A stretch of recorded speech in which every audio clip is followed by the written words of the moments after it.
O proxecto de mellora da piscina de Boiro contempla a eliminación dos lucernarios da cuberta, en gran parte responsables dos problemas de filtracións que arrastra a instalación a pesar das numerosas intervencións realizadas na estrutura.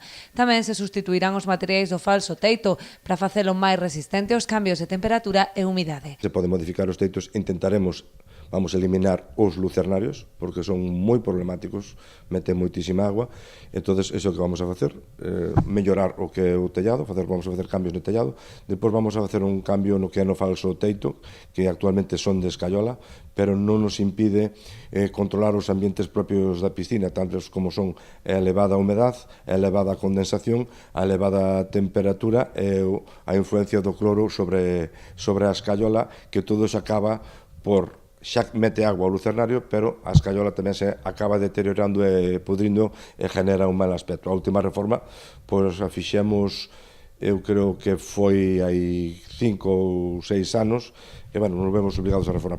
A obra, valorada en preto de 90.000 euros, será posible grazas a unha liña de subvencións da Deputación da Coruña, que asumirá o 80% do total. A actuación afectará unha superficie de máis de 700 metros cadrados e redundará nunha importante mellora no servizo aos usuarios. Actuarase tamén nas instalacións eléctricas e luminarias para conseguir unha maior eficiencia enerxética das instalacións. Sen embargo, dende o Executivo lembran que quedan aínda moitas obras pendentes nesta infraestrutura, que a pesar da súa singularidade estética, conta con numerosos problemas funcionais dende a súa construción. Quedan moitísimas actuacións pendentes. Xa dixen que é un proxecto desafortunado.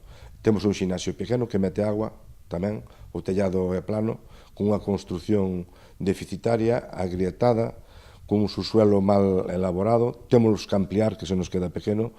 Estamos sufrindo tamén a parte traseira do edificio da piscina que dá cara ao Instituto da Cachada. Está totalmente oxidado todo o que é o frontal de protección desa parede amplísima.